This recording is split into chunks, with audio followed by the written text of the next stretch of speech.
이스라엘이 오늘 이란 본토를 공격했습니다. 그동안은 헤즈볼라, 하마스, 후티 같은 이란의 대리 세력들과의 충돌만 이어졌을 뿐 이란 본토를 직접 타격한 것은 사상 처음 있는 일입니다. 이건 단순한 분쟁이 아닙니다. 중동 전체를 뒤흔들 전면전의 신호탄이 될 수도 있습니다. 저는 이 사태를 두고 세 가지 질문을 던졌습니다. 이스라엘은 왜 지금 본토를 공격했을까? 앞으로 어떤 일들이 전개가 될까?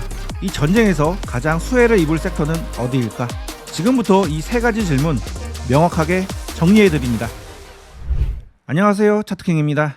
오늘 아침에 이스라엘이 이란 본토를 공습했다는 속보가 나오면서 지수 하락이 나왔습니다. 저는 그 속보를 좀 늦게 봤는데 지수가 고점에서 빠지는 흐름이어서 이제 빠지나 보다 하면서 뉴스를 봤는데 이스라엘이 이란을 공격을 했더군요.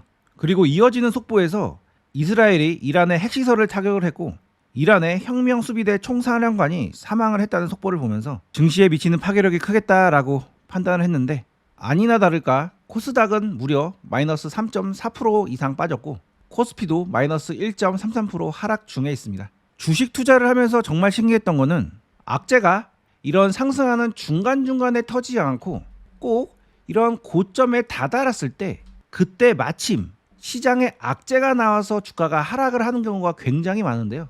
마치 누군가의 설계에 의해서 주가가 움직이는 거 아니야?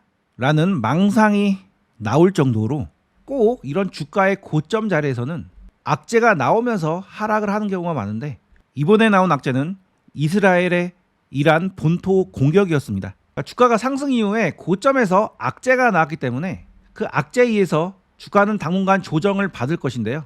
우리가 호재가 나왔을 때 호재의 강도를 판단을 하듯 악재가 나왔을 때도 그 악재의 강도를 판단을 해봐야 됩니다.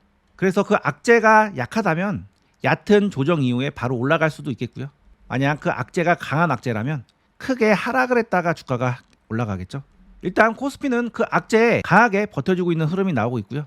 코스닥은 그 악재에 대해서 강하게 받아들이고 있는 것 같이 보입니다. 저는 이번에 나온 악재가 상당히 큰 악재라고 보고 있는데요. 일단은 코스닥은 과하게 빠지긴 했으나 코스피는 어찌됐든 고점에서 버텨주는 흐름이 나오고 있고 전 세계 증시도 하락을 하긴 했으나 과도하게 하락을 하지는 않았습니다. 자, 일본도 마이너스 1% 정도 빠진 거고요. 중국도 마이너스 0.77% 정도밖에 빠지지 않았는데요. 갑자기 나온 악재이기 때문에 아직 그 악재의 강도를 정확히 판단하지 못하고 좀 더 지켜보자라는 판단에 빠지지 않는 거일 수도 있고 실제 전면전으로까지 가지만 않으면 이 악재가 크게 번질 가능성이 없을 수도 있기 때문에 일단은 지켜보자라는 심리가 반영이 된 거일 수도 있습니다. 일단 현재 시점에서 확실한 건 뭐냐면 처음으로 이란의 본토를 공격을 한 것이기 때문에 그리고 사령관도 죽었고 인명피해도 발생이 되었기 때문에 단기간에 끝나지는 않을 거라는 점입니다. 따라서 재료의 지속성 측면에서는 한동안은 전쟁 이슈가 증시에서 주목을 받을 수 있겠는데요. 따라서 일반적인 종목들은 지수가 하락을 함에 따라 같이 하락을 하겠지만 전쟁으로 인해 수혜를 볼 수 있는 종목들은 급등하는 일이 발생이 될 겁니다. 오늘 그 첫 팀이 들어왔기 때문에 초반에 공략을 하면은 추가적으로 수익 구간이 나올 수 있는 그런 자리니까 지금은 관련 수혜주들을 집중적으로 공략을 해야 되는 시점으로 볼 수가 있겠습니다. 그래서 오늘은 현재 상황을 대략적으로 정리를 해드리고 어떤 수혜주들이 있는지 어떻게 공략을 해야 되는지 자세히 설명을 드리는 시간을 갖도록 하겠습니다. 제가 처음 이스라엘이 이란을 공격했다는 뉴스를 듣고 도대체 왜 이스라엘은 이란을 공격했을까? 그 질문을 가장 먼저 했습니다. 왜냐하면 본토를 공격을 하는 순간 그 파장은 중동 지역으로만 끝나는 것이 아니라 전 세계 핵전쟁으로도 번질 수가 있고 중동에서 전쟁이 벌어지는 것이기 때문에 유가가 폭등하고 유가 폭등으로 인해서 글로벌 경제 위기로까지 번질 수 있는 그런 상황이었기 때문에 이런 부분을 다 감당을 하고서라도 이란을 공격했던 이유가 매우 궁금했습니다. 그래서 자료들을 조사를 해봤는데요. 일단 이란은 핵무기급 고농축 우라늄을 확보를 했고 3개월 안에 핵탄두 조립이 가능하다는 분석이 나왔습니다. 그래서 이스라엘 입장에서는 지금이 아니면 늦는다라는 핵시계의 데드라인에 도달한 것인데요. 이스라엘은 국토가 작고 인구 밀도가 높기 때문에 핵무기 한두 발이면 국가 붕괴 수준의 피해를 입을 수가 있죠. 그래서 이란이 3개월 안에 핵무기를 만들 수 있는 그런 상황이 왔기 때문에 이스라엘 입장에서는 핵 억제가 아닌 핵 제거가 유일한 생존 전략이 되었습니다. 그래서 이번에 공격한 것도 핵시설을 정밀 타격을 했죠. 이틀 뒤에 원래 미국과 이란이 6차 핵 협상이 예정되어 있었는데요. 미국은 협상을 통해서 외교적으로 해결을 원했는데 이스라엘은 이를 신뢰하지 않았고 트럼프 정부의 묵인하에 독자 작전을 실행했을 가능성이 큰 상황입니다. 그만큼 시간에 쫓기고 있었던 거였죠. 그리고 정치적 배경도 있다고 보는데요. 이스라엘 총리 네타냐후가 현재 정권 위기에 내몰려 있는 상태입니다. 내부 사법개혁 반발과 부패 재판 등으로 정치 위기에 몰린 네타냐후가 외부 위기를 통해서 내부 결속을 꾀할 동기로 이번에 전쟁을 일으켰을 가능성이 있습니다. 자, 이스라엘 입장에서는 전면전에 관련된 위험, 그리고 석유가 폭등, 글로벌 무역망 붕괴까지 감수를 하면서 이 전쟁을 일으킨 건데요. 이스라엘 입장에서는 핵을 보유한 이란과 공존하는 것보다 희생을 감수하더라도 이란의 핵을 제거하는데 우선순위를 둔 것 같습니다. 자, 앞으로 전개될 현실적인 시나리오는 이란이 이스라엘 본토를 타격을 할 건데 미사일이나 드론으로 보복을 하겠죠. 서로 한 대씩만 딱 치고 마무리가 되면은 그게 가장 좋은 시나리오가 되는데 그럴 가능성은 희박하다고 보고요. 앞으로 헤즈볼라나 후티, 시리아 민병대 등이 참전을 해서 전쟁이 좀 더 확대가 될 수가 있겠고요. 가장 큰 문제는 호르무즈 해협 봉쇄가 될 것 같습니다. 이 호르무즈 해협을 통해서 석유 수출과 수입이 이루어지기 때문에 이란이 이 구간을 막아버리면 국제 유가가 폭등을 할 수밖에 없겠죠. 그리고 수에즈 운하를 이용 못하게 이 구간을 통제를 한다면 유럽으로 가는 최단기 바닷길을 막아버릴 수가 있습니다. 현재 바닷길로는 이 수에즈 운하를 통과해서 유럽으로 가는 길목이 가장 최단기 바닷길인데요. 이 길이 막히면 아프리카로 삥 돌아서 가야 되기 때문에 물류 운송비가 폭발적으로 늘어날 수밖에 없습니다. 세계 경제에 타격을 입기 때문에 이렇게 되면 강대국들이 개입을 할 수밖에 없고 그러면 미국이나 러시아, 중국이 개입을 하다가 갈등이 더 커지게 된다면 그 파장은 걷잡을 수 없이 커지게 되겠죠. 이렇게 뒷감당이 힘들 정도의 일을 이스라엘이 이번에 이란을 공격을 함으로써 진행이 된 거고요. 이렇게 잘못되면 전 세계 핵전쟁이나 전 세계 경제 위기를 불러일으킬 수 있는 그런 최초 원인을 이번에 이스라엘이 이란을 공격을 함으로써 만들게 된 거고요. 이번 사건의 파장은 길고 오래될수록 경제적으로 악영향을 크게 미칠 겁니다. 따라서 최단기간에 끝나길 바랄 수밖에 없고 크게 확전되지 않기를 바랄 수밖에 없는 상황이고 이 모든 상황을 고려를 해서 투자 전략을 세워봐야 되겠죠. 일단은 가장 먼저 수혜를 받을 수 있는 종목들은 방산주가 되겠고요. 안 그래도 방산주가 그동안 흐름이 좋았는데 이번 전쟁 이슈로 날개를 다른 것 같습니다. 그 다음 당연히 석유 관련주들을 봐야 되겠고요. 아까 설명드렸듯이 호르무즈가 봉쇄가 되면은 유가 폭등이 일어날 수 있기 때문이죠. 그 다음에 관심 있게 봐야 되는 섹터는 해운주입니다. 이러한 이유로 오늘 이 세 섹터가 강력하게 상승을 해줬고요. 당분간은 이 세 섹터 안에서 가장 좋은 종목들을 골라서 매매를 해봐야 되겠습니다. 그리고 기존의 흐름이 좋았던 AI 종목이라든지 원전주라든지 반도체주 같은 경우에 시장에 의해서 눌림 조정이 나오면은 저점 매수를 하는 기회로 삼아야 하는 시점입니다. 오늘 석유 관련주들이 급등을 했고 그 중에 가장 강하게 올라간 종목이 흥구석유입니다. 그래서 흥구석유가 대장, 그다음 2등주가 한국석유, 그리고 3등주가 중앙에너미스였는데요. 자, 석유 관련주 같은 경우에는 중동 지역 전쟁 같은 그런 이슈가 있을 때 강하게 위로 올라갔다가 그 이슈가 마무리되면 또 강하게 흘러내리는 게 특징인데요. 그래서 이슈가 있으면 강하게 올라가고 없으면 강하게 하락하고 이 패턴이기 때문에 이슈가 나온 첫날에 공략을 하는 것이 키포인트입니다. 그래서 이 매매의 정석은 원래는 최초 전쟁 뉴스가 나자마자 빠르게 양봉이라더라도 추격 매수를 해서 따라 붙는 것이 좋고요. 그게 설사 상따라 하더라도 첫날이면은 충분히 베팅을 해볼 수가 있겠습니다. 앞서 나왔던 흐름을 비춰봤을 때 재료가 터져서 처음 상승한 날 그 이후로 추가 상승 구간이 계속 충분히 나와줬고요. 그 이후의 흐름들을 보더라도 단 한 번의 예외가 없었죠. 그래서 상한가 처음 간 날 공략을 해보는 게 가장 좋은 타이밍이고 그 다음에 낮은 눌림으로 이렇게 하루나 이틀 쉴 때도 한 번 더 상승을 노리고 공략을 해볼 수가 있습니다. 그래서 이 종목 지금은 상따를 하기에는 늦은 시점이니까 다음에 이렇게 도지나 음봉으로 조정 캔들이 나온다면 한 번 더 위로 상승할 가능성을 염두를 해두고 공략을 해볼 수가 있겠고요. 단 이러한 전제는 계속 전쟁이 지속된다는 가능성, 그러한 분위기, 그러한 뉴스들이 계속적으로 나온다는 전제 하에 매매를 해볼 수가 있습니다. 어찌됐든 최초로 이란의 본토를 공격을 한 거기 때문에 사실 재료의 강도로 친다면 이런 시기의 재료의 강도보다 훨씬 지금의 재료의 강도가 크다고 볼 수도 있습니다. 그렇기 때문에 정말 강하다면 이러한 고점까지도 넘어서서 강력한 상승 흐름도 가능성이 없는 것은 아닙니다. 자, 이런 구간은 헤즈볼라 하마스 같은 대리전이었는데 이번의 상승은 본토를 공격한 더 심각한 상황이 된 거죠.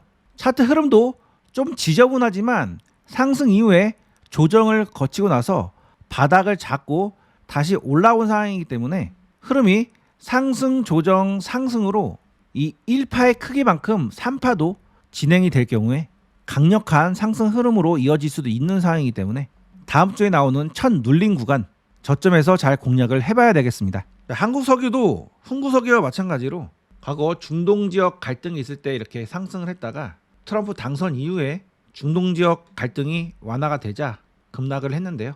이번에 다시 상승 흐름이 나왔습니다. 이 종목도 마찬가지로 과거에 보면 첫 상승 이후에 눌림이 나왔고 추가적으로 상승한 경우가 굉장히 많았죠.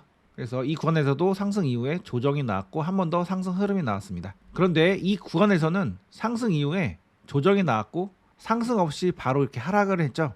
이 섹터를 매수할 때는 재료의 연속성 여부가 정말로 중요합니다. 그래서 월요일에 이 종목을 매수하려고 했을 때 앞으로 전쟁이 확산될 가능성이 좀 더 커지는 분위기가 연출이 돼야 되고, 그리고 그런 분위기가 한동안은 지속될 것 같은 그런 상황이 나와야지 조정 이후에 진입을 할 수가 있고요. 그렇지 않으면 반등 없이 이렇게 죽어버리는 경우도 많이 생기니까 꼭 그 점 참고를 하시고요. 그리고 이왕 매수를 하시려면은 한국 석유보다는 흥구 석유가 대장이고 시세 탄력성이 더 좋기 때문에 대장을 가지고 매매를 하는 것이 훨씬 더 수익률적인 면에서나 안정성 측면에서 훨씬 더 좋다고 볼 수가 있겠습니다. 그런 관점에서 중앙 에너비스는 그 앞전의 흐름을 봤을 때 가장 움직임이 약했고 지저분한 흐름을 보여주었습니다. 그리고 상한가 이후에 조정을 보이고 상승하는 케이스도 다른 두 종목과 비교했을 때 훨씬 더 약한 모습을 보여줬는데요. 상한가 이후에 이렇게 윗꼬리를 주긴 했으나 시가가 마이너스로 나와서 이렇게 상승을 해줬던 거고요. 그리고 이 구간에서도 상한가 이후에 시세를 주긴 했으나 다른 종목들처럼 강하게 주지는 않았습니다. 그리고 이 종목은 한 번 상승을 했고 이번이 두 번째 상승이기 때문에 이격이 많이 벌어진 상황입니다.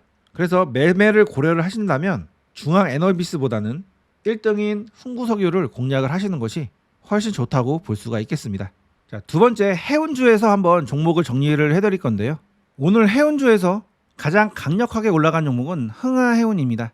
기존의 해운주 같은 경우에는 대장이 HMM이었는데 오늘은 흥하해운이 가장 강하게 상승했고 두 번째로 올라간 종목이 STX 그린로지스입니다. 자, 오늘 흥하해운이 강력한 상한가를 만들었고 거래대금도 거의 3천억 원 가까운 거래대금이 터졌기 때문에 매우 강한 힘이 들어왔다고 볼 수가 있겠습니다. 일단 이 종목은 오늘 상승으로 이러한 저항을 돌파를 해줬고요. 주봉으로 보더라도 이렇게 거시적으로 이 바닥을 정확한 대칭을 만들고 올라온 상승이기 때문에 추가적으로 더 위로 올라갈 가능성이 높은 종목으로 저는 보고 있습니다. 그래서 이 종목도 월요일날 음봉 조정이 나오면 무조건 공략을 해봐야 되는 그런 종목으로 볼 수가 있겠는데요. 주봉상 20선을 수렴하고 강력하게 들어 올린 것이기 때문에 앞으로 추세 상승이 이어질 수 있다고 볼 수 있는 종목이고, 무엇보다 재료의 강도도 센 편이기 때문에 눌림 조정에서 잘 공략을 한다면 충분히 크게 수익을 내볼 수 있는 종목으로 저는 보고 있습니다. 단 이 종목 상한가 다음 날에 좀 움직임이 개팍한 모습을 보여서 제가 이 종목의 스타일을 좀 더 짚어드릴 건데요. 과거에 상한가를 달성하고 나서 바로 이런 구간에서 조정을 보이지 않고 갭 상승을 해서 들어 올린 다음에 더 큰 기준봉을 만들고 나서 그 중심값에서 지지를 받고 올라갔습니다. 여기서도 상한가가 나오고 나서 이 구간에서 눌림이 나오지 않고 그 위에서 눌림이 나온 다음에 깊게 눌러버렸죠. 이 구간에서도 상한가를 만들어 놓고 음봉 조정이 나온 다음에 깊게 눌림이 나오고 나서 상승 흐름이 나왔습니다. 자, 무슨 얘기를 하고 싶은 거냐면, 만약 월요일날 이 종목 봤는데 시가가 높게 떠서 이렇게 상승을 하는 척 한다면 추격을 하지 않는 것이 좋고요. 그리고 조정을 보인다 하더라도 이 위에서 놀게 되면은 한참을 눌렸다가 갈 수도 있으니까 아무 데서나 매수를 하지 마시고요. 차분히 지켜보고 계시다가 이러한 전체 봉의 중심값이나 그 하단가까지 내려왔을 때 매수를 해보시는 것이 좋습니다. 그게 무슨 말이냐 하면, 상한가를 가고 갭상승을 하면은 결국은 이 전체가 하나의 봉이 되기 때문에 중간에 내려올 때 애매한 구간에서 매수를 하지 마시고 이러한 장대봉의 중심이나 그 하단부에서 안정적인 자리에서 매수를 해놓으시면 위로 올라갈 수 있는 종목이니까요. 이러한 종목의 스타일도 한번 고려를 해가면서 대응을 해보시기 바랍니다. 자, STX 그린 로지스도 이렇게 거시적으로 이 바닥을 다 만들고 이번에 장대 양봉이 나왔는데요. 차트 흐름이 매우 좋습니다. 그래서 앞으로 이러한 고점을 돌파 이후에 눌림 조정이 나오고 다시금 강력한 상승이 나오면서 위로 올라갈 가능성이 높은 종목으로 보고 있는데요. 상당 기간 박스권을 만들고 그 구간에서 이렇게 매집성 흐름이 나온 이후에 나온 상승이기 때문에 눌림 조정 이후에 추가적으로 강력한 상승 흐름이 나올 가능성이 높은 종목으로 보고 있습니다. 자, HMM은 제가 여러 번 소개를 해드렸던 종목이고요. 소개해드린 이유는 이런 오랜 기간 박스권을 돌파를 앞둔 시점이어서 여러 번 강조를 드렸던 종목이었는데요. 최근에는 강력한 상승 흐름이 나고 나서 조정이 나왔고 다시 상승을 하기 위해서 이렇게 올라왔는데, 오늘 이스라엘 이란 공습 이슈가 있어서 이렇게 다시 올려드립니다. 자, 이 종목은 저희 텔레그램 방에서 오늘 급하게 매수를 했던 종목입니다. 제가 HMM 23,650원 이하에서 매수를 해보시라고 말씀을 드렸고, 이렇게 의미 있는 고점을 돌파를 할 때 매수 가능하다고 말씀드리면서 신호를 보내드렸습니다. 그 자리가 바로 이러한 자리이고요.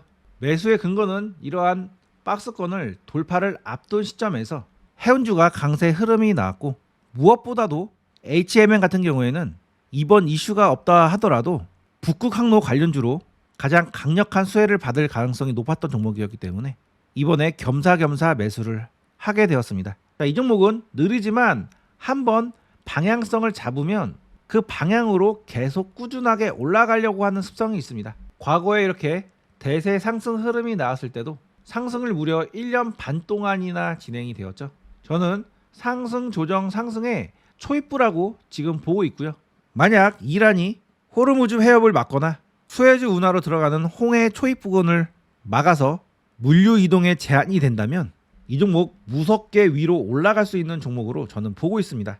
뿐만 아니라 HMM 본사를 부산으로 이전한다는 이슈도 있고, 그 이전하는 이유가 부산을 북극 항로의 물류 거점으로 만들겠다는 이재명 대통령의 공약이 있었기 때문에 앞으로 HMM 이 종목이 강력한 수혜주가 될 겁니다. 따라서 이 종목 아직 늦지 않았으니까요. 월요일날 눌림 조정이 나오면 이런 저점 구간에서 한번 공략을 해보시고요. 텔레그램 방에서는 이 구간에서 현재 매수를 해놓은 상태라고 미리 말씀을 드립니다. 다음에 소개해드릴 섹터는 방산주인데요. 사실 방산주가 흐름이 전반적으로 다 좋습니다. 그래서 원조주처럼 대충 그 섹터에 포함된 종목 아무 종목이나 사더라도 시간이 지나면 수익을 낼 수 있는 그런 자리에 와 있는 종목들이 많은데요. 오늘은 일단 대성 하이텍이라는 종목이 방산주 대장을 차지했기 때문에 이 종목에 관련돼서 한번 제 관점을 설명해 드리려고 합니다. 일단 이 종목 오늘 강력한 장대 양봉으로 상승을 해줬습니다. 상한가는 갔다가 풀린 것 같은데 어찌됐든 이렇게 올라가기 전에 바닥권에서 매집성 흐름이 나왔던 종목이고요. 그리고 이 구간에서도 한번 매집성 흐름들이 나왔던 종목인데 오늘 이러한 의미 있는 고점을 돌파를 해주는 강력한 장대 양봉이 나왔습니다. 자, 일단 올라가기 전에 이렇게 매집 흐름이 나오고 나서 상승을 시켰고 의미 있는 고점을 돌파를 했기 때문에 조정 이후에 위로 올라갈 가능성이 매우 높은 종목으로 저는 보고 있는데요. 강력한 방산주의 대장주를 차지했고 차트의 위치도 오랜 기간 하락을 한 다음에 다시 올라가는 그런 구간이기 때문에 이런 상한가 이후에 첫 눌린 구간에서 공략을 한다면 충분히 수익 구간이 나올 수 있는 종목으로 저는 보고 있습니다.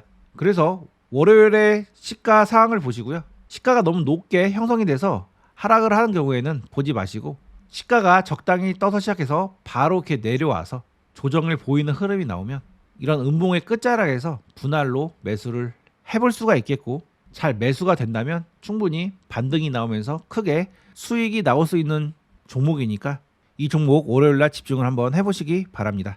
자, 두 번째 종목은 휴니드입니다. 자, 이 종목은 제가 이전 영상에서 여러 번 소개를 해드렸던 종목이고, 실제 이 구간에서 매수를 해서 이렇게 수익을 냈었던 종목이기도 한데요. 이 종목은 짜증나게도 이런 장대 양봉이 나온 이후에 그 이후의 움직임이 정말 지저분했습니다. 상승 이후에 조정이 나오고 반등 없이 바로 이렇게 긁어내리는 악랄한 흐름이 계속 나왔었는데요.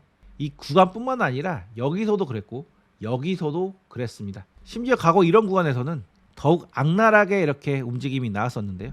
이러한 흐름이 일종의 매집 흐름이라고 보시면 되겠고, 이렇게 흐름이 계속 나온다 하더라도 고점은 어느 수준에서 일정적으로 유지가 되고 있고, 저점은 그동안 계속 높여가면서 저점 상승형 패턴을 만들어주면서 상승을 해주었죠. 그래서 이번에 오늘 상승으로 이러한 고점을 돌파해주는 양봉이 나왔고, 좀 더 크게 본다면 이러한 전체 박스를 돌파하는 양봉이 오늘 나왔습니다. 그런데 이 종목 그 이후의 움직임이 매우 지저분하기 때문에 이런 의미 있는 고점을 돌파했다 하더라도 또 한 번 긁어내릴 가능성이 있는 종목입니다. 결국은 언젠가 한 번은 크게 들어 올릴 게 분명한데 그게 이번이 될지 다음이 될지는 모르는 거죠. 어찌됐든 이번에는 이러한 의미 있는 구간을 돌파해주는 양봉이 나왔기 때문에 진짜 상승 흐름이 나올 수도 있는 그런 자리에 와 있을 수도 있는데요. 이런 종목을 매매하실 때는 정말 손절 자리를 칼같이 지켜서 매매를 하셔야 됩니다. 안 그러면 이런 흐름이 나온다고 가정했을 때 단기간에 20-30% 손실을 볼 수도 있는 상황이기 때문에 반드시 눌림을 공략하실 때는 손절 라인을 정해놓고 들어가시는 것이 좋은데요. 자, 이 종목 분봉인데 상승 흐름이 나왔고 현재 조정 중에 있는데, 이런 눌림 자리에 들어가실 때 나름의 손절 라인을 정하시고 진입을 하시되, 그 라인이 힘없이 이탈하는 흐름이 나온다면 뒤도 안 돌아보고 정리를 하고 나오시는 것이 좋습니다. 그럼에도 불구하고 이런 자리에서 공략을 하는 이유는 매수하자마자 바로 수익 구간이 나올 수도 있는 자리이기 때문에 매매 효율이 잘 나오는 자리이기도 합니다. 그래서 올라가면 크게 먹고 떨어지면 짧게 손절할 수 있는 손익비가 나오는 그런 종목이기 때문에 눌림이 나온다면 나름의 마진 노선을 정해서 한번 공략을 해보시기 바랍니다. 자, 마지막 종목은 한일단조입니다. 자, 오늘 이 종목이 방산주 2등주였는데요. 이 종목은 단기적으로 이러한 단기 박스권을 돌파를 해준 종목이기 때문에 음봉 조정이 나오면 이런 저점에서 한번 공략을 해볼 수 있는 종목입니다. 그래서 양음양으로 공략을 해볼 수 있는 종목이고, 나름 이런 고점에서 지지를 받고 올라갈 가능성이 높기 때문에 매매 난이도도 굉장히 쉬운 종목으로 볼 수가 있겠습니다. 그래서 이 종목에 관심이 있으신 분들은 다음 주 월요일 날 음봉 조정이 나오는지 한번 확인을 해보시고요. 이러한 고점과 이러한 봉의 중심과 만나는 자리에서 분할로 매매를 해보신다면 충분히 수익을 볼 수 있는 그런 종목이니까 월요일 날 단타 종목을 찾는 분들은 이 종목을 가지고 대응을 해보시기 바랍니다. 이 외에 방산주들은 정말 현재 움직임이 좋은 종목들이 많습니다. 한국항공우주도 지금 이러한 의미 있는 고점을 돌파를 앞두고 있는데 신고가 종목이기 때문에 강력하게 위로 올라갈 수도 있는 그런 종목으로 볼 수가 있습니다. 그래서 이 종목은 현재 세 번째 돌파 시도 중인데, 개인적으로 세 번째는 트릭인 경우가 굉장히 많고 네 번째 돌파 때가 찐 돌파일 때가 많은데요. 어찌됐든 이 종목 계속 관찰을 해보고 계시다가 이런 눌림 자리나 아니면 다시 눌림 이후에 재돌파 시, 즉 네 번째 돌파 시 좋은 매수 자리가 나올 수 있으니까 한국항공우주도 관심 종목에 놓고 대응을 해볼 수 있는 종목으로 볼 수가 있겠습니다. 자, 다른 방산주들은 제가 매매가 가능한 종목들 이런 식으로 개별 종목으로 올려드릴 테니까 안정적으로 어떤 종목을 매수해서 수익을 보고 싶으신 분들은 이 개별주 영상도 한번 참고를 해서 대응을 해보시기 바랍니다. 제가 소개해드린 종목의 세부 타점은 이렇게 텔레그램 방을 통해서 말씀을 드리고 있습니다. 매수할 종목이 있으면 이렇게 타점 구간을 정해서 텔레그램 방에 신호를 보내드리고 있는데요. 매우 높은 확률로 수익을 내드리고 있습니다. 타점에 자신이 없으신 분들이나 좀 더 쉽고 편하게 수익을 내보고 싶으신 분들은 지금 바로 타점방에 들어와 보시기 바랍니다. 타점방에 들어오는 방법은 간단한데요. 영상 댓글창 상단에 보시면 이렇게 타점방에 들어오는 링크가 있습니다. 이 링크를 눌러보시면 이렇게 설문이 나오는데요. 간단한 설문 작성을 해주시고 제출을 해주시면 타점방에 입장할 수 있도록 안내를 도와드리겠습니다. 타점방 외에도 제 채널에서는 투자할 때 꼭 필요한 핵심 정보들만 모아서 이렇게 텔레그램 방에 올려드리는데요. 이렇게 최신 뉴스들과 핵심 뉴스들을 선별해서 올려드리고 있고, 제 유튜브 채널에서 다 소개하지 못한 제 관심 종목들도 이렇게 올려드리고 있습니다. 나중에 들어와 보시면 알겠지만 여기 올려드린 관심 종목들도 굉장히 확률이 높은 종목들이고요. 이때 제가 설인바이오와 이신바이오를 올려드렸는데 두 종목 모두 상승을 했고, 일신바이오 같은 경우에는 이렇게 상한가를 갔죠. 제가 이 자리에서 소개를 해드린 겁니다. 자, 뉴스방에 들어오는 방법은 이 위에 있는 주소를 눌러보시면 바로 이렇게 창이 바뀌면서 입장이 가능하시고요. 들어오시는데 5초도 걸리지 않으니까요. 지금 바로 들어와 보시기 바랍니다. 지금 지수가 바닥을 탈출하고 있는 만큼 앞으로 수익 내기 좋은 장이 열릴 겁니다. 하지만 모든 종목이 오르는 건 아니죠. 결국 시장에서는 진짜 가는 종목들만 상승을 해서 수익을 줍니다. 제가 꾸준히 선별하는 시장 주도주와 함께 하신다면 올해 확실한 수익을 기대해 볼 수가 있습니다. 그리고 타점방에 들어오시면 안정적이고 꾸준한 수익이 가능하실 겁니다. 앞으로도 제 채널 꾸준한 시청과 깊은 관심 부탁드리며 다음 영상에서 뵙겠습니다. 시청해 주셔서 감사합니다.